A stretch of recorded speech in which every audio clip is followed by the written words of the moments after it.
Con el permiso de la presidencia, integrantes de la mesa directiva, compañeras, compañeros legisladores, al pueblo de México y a los medios de comunicación.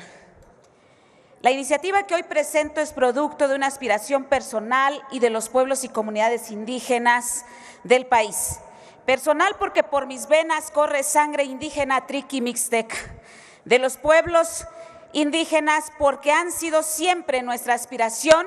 contar con un reconocimiento pleno de nuestros derechos, mismos que se ven limitados con el reconocimiento que se nos hace en la Constitución Federal como sujetos de interés público. He vivido de cerca la carencia, olvido y marginación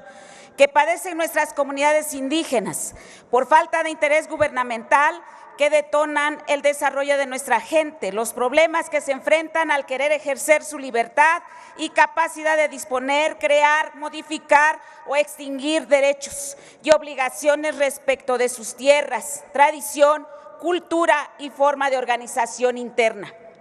La Declaración sobre los Derechos de los Pueblos Indígenas, aprobada por la Asamblea General de la ONU el 13 de septiembre del 2007, reconoce que todos los pueblos son parte de la diversidad y riqueza de las civilizaciones y culturas de los pueblos indígenas, deben ser libres de toda forma de discriminación. Reconoce los derechos que tienen y que no se han podido ejercer, como el de la libre determinación y derecho a la consulta. No obstante, la discriminación contra nuestros pueblos originarios se manifiesta también en la distribución de la riqueza, los bienes y servicios públicos, siendo las principales afectadas nosotras las mujeres y los niños indígenas, así como los migrantes indígenas y pueblos afromexicanos. Muestra de ello es que en el presupuesto de egresos de la Federación en los últimos años se ha disminuido el monto que destina el gobierno a programas de desarrollo en distintas regiones indígenas, lo que se traduce en bajos índices de desarrollo económico, social y humano. Asimismo, la reforma constitucional de 2001 en materia indígena reduce la protección de los derechos humanos de los pueblos indígenas al dejar como un tema de atención local el reconocimiento de los pueblos indígenas, al establecer que en la fracción octava, párrafo 2 del artículo 2, apartado A constitucional, que las constituciones y leyes de las entidades federativas establecerán las características de la libre determinación y autonomía que mejor expresen las situaciones y aspiraciones de los pueblos indígenas en cada entidad, así como las normas para el reconocimiento de las comunidades indígenas como entidades de interés público. Quiero comentarles en este sentido que a nivel internacional el convenio 169 de la Organización Internacional del Trabajo de igual manera establece que los pueblos indígenas y tribales deberán gozar plenamente de los derechos humanos y libertades fundamentales sin obstáculos ni discriminación. En este sentido,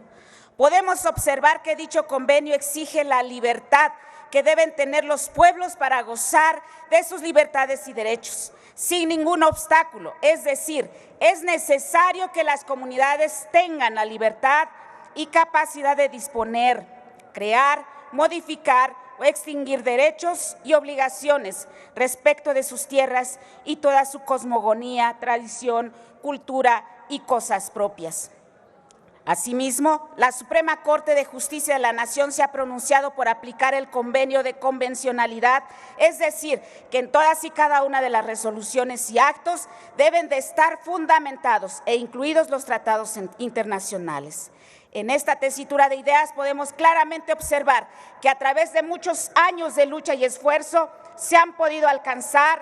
o asentar algunas bases, tanto nacionales como internacionales, que establecen la obligación del Estado mexicano de reconocer a las comunidades originarias como sujetos de derecho público y no como de interés público. Por ello, con esta iniciativa se pretende otorgarle a los pueblos indígenas la capacidad para poder decidir sobre su propio desarrollo y dejar atrás el sistema paternalista que sobre ellos se tiene. Por lo anterior, Por lo anteriormente expuesto, someto a consideración de esta soberanía la siguiente iniciativa con proyecto de decreto por el que se reforma el artículo 2 de la Constitución Política de los Estados Unidos Mexicanos en materia de pueblos y comunidades indígenas. Es cuanto, nunca más un México sin nosotros.